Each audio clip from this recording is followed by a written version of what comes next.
Accounts లో మీరేదో తప్పు పట్టుకున్నారట. చిన్నబాబు గారు నన్ను ఉద్యోగం రిజైన్ చేయమన్నారు.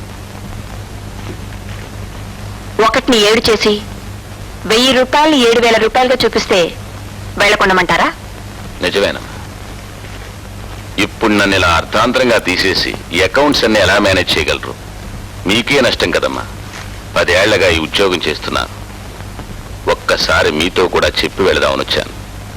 మీరు కాదంటే ఇవిగో పుస్తకాలు, తాళం చెవులు. సరే, చిన్నబాబు గారితో చెప్పి చూస్తాను. అది విన్న తర్వాత కూడా మిమ్మల్ని తీసేయదలుచుకుంటే ఆయన ఇంక దేవుడు కూడా ఆపలేడు. ప్రయత్నిస్తాను. వెళ్ళండి. అరే గిరిజ, ఎప్పుడొచ్చావు? పొద్దున్నే వచ్చాను. ప్రయాణం బాగా జరిగిందా? Bye bye. నీ స్నేహితురాలు తల్లి ఒంట్లో ఎట్లా ఉంది? కొంచెం తేలిగ్గానే ఉంది. That's fine. సరే, నేను డ్రెస్ మార్చుకొస్తాను, నువ్వు భోజనం వడ్డించు. ఓకే. Hello, Chandrashekhar here. పోతే మనకు అగ్రిమెంట్ పంపించానే, అది నేను సరిగ్గా చూసుకోకుండా పంపించాను. తర్వాత మా లారీ కన్సల్ట్ చేస్తే అందులో క్లాస్ తప్పని చెప్పారు. పోతే మరి ఏం చేస్తారంటే అది వెంటనే పంపిస్తే లారీ కన్సల్ట్ చేసి నేను మళ్ళీ కరెక్ట్ చేసి అగ్రిమెంట్ సైన్ చేసి పంపిస్తాను. ఓకే, రేపు పంపించాను. All right. ఏంటి, నువ్వు ఇంకా నిద్రపోలేదా? మీకోసమే వెయిట్ చేస్తున్నాను. నా కోసం వెయిట్ చేస్తున్నావా? ఫైన్. ఇదేమిటి? శేషారత్నం గారు పెట్టిన 3 నెలల గడువు ఈ రోజుతో అయిపోయింది. అయిపోతే నేను పెడుతున్నాను. వెళ్ళటం ఉండటం అంత నేష్టమేనా? ఇందులో నా ప్రసక్తమైన ప్రమేయంగానే లేదా?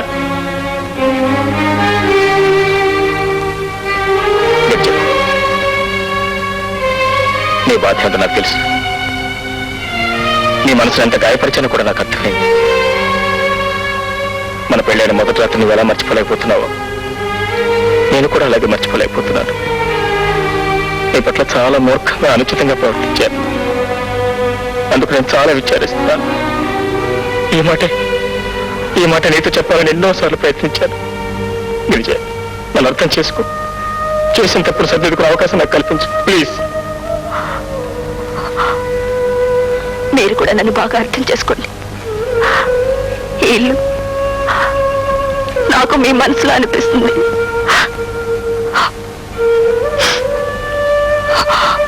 ఇంట్లో ఉండడం అంటే మీ మనసులో ఉండడమేగా. కానీ నాకు మీ మనసులో చోట్లేదండి. నా మనసులో నీ చోట్లేగా నువ్వెలానుకున్నావు? అవునండి, నాకు తెలుసు మీ మనసులో నాకు చోట్లేదు.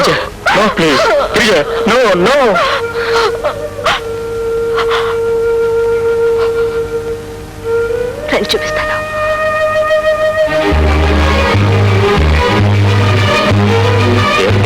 ఏంటి?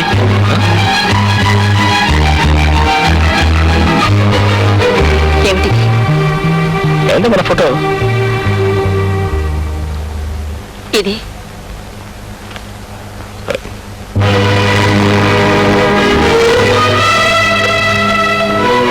ఈ ఫోటో నీ దగ్గరికి ఎలా వచ్చింది?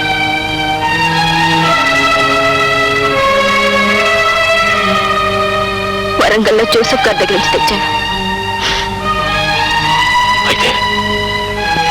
అయితే నువ్వు ఆయన కలుసుకున్నావు అన్నమాట? అవును, నా స్నేహితురాలి తల్లిని చూడటానికి వెళ్ళానని మీతో అబద్ధం చెప్పాను.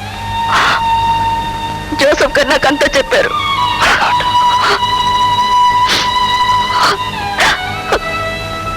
ఇప్పుడు చెప్పండి,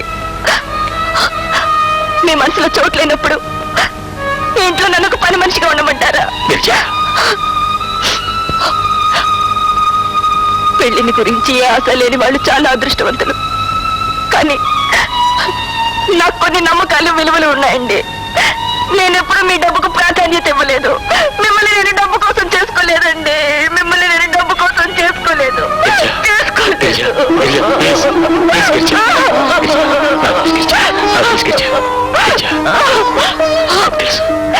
దయచేసి నన్ను వదిలిపెట్టండి. నేను ఎలా వచ్చానో అలాగే వెళ్ళిపోతాను. నన్ను ఒంటరివాణ్ణి చేసిన వెళ్ళదు. ఇన్నాళ్ళు ఆ ఒంటరితనం భరించలేక నేను స్నేహితులతో కాలక్షేపం చేశాను. ఈ 3 నెలల నీ సాహచర్యంతో ఆ ఒంటరితనం పటాపంచలైపోయింది. ఇప్పుడు నువ్వు నన్ను వదిలేసి వెళ్ళిపోతే మళ్ళీ ఆ ఒంటరితనం నన్ను రాక్షసులా కబళించి వేస్తుంది. ప్లీజ్ ప్లీజ్ అండర్స్టాండ్ మీ గిరిజ. నేను నిన్ను మనసారా ప్రేమిస్తున్నాను. నువ్వు లేకపోతే నేను బ్రతకలేను గిరిజ. ఒంటరి వాడిని అయిపోతాను. కుమ్ములి కుమ్ములి చచ్చిపోతాను గిరిజ. నన్ను అర్థం చేసుకో ప్లీజ్ ప్లీజ్ గిరిజ. ప్లీజ్ నన్ను అర్థం చేసుకో గిరిజ.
హలో, ఎవరు కావాలి? గిరిజ గారు కావాలి. నేనే మాట్లాడుతున్నాను. ఎవరు మీరు? ఎవరని చెప్తే మీకు అర్థమవుతుంది. మీ హితుణ్ణి, మీ శ్రేయోభిలాషిని, చందు ఫ్రెండ్ని. మీకు ఇది చెప్పడం ధర్మం అనిపించింది. ఏమిటది? చందు మీ మీద వలకపోస్తున్న ప్రేమాభిమానాలు నిజమేనని నమ్ముతున్నారా? Shut up.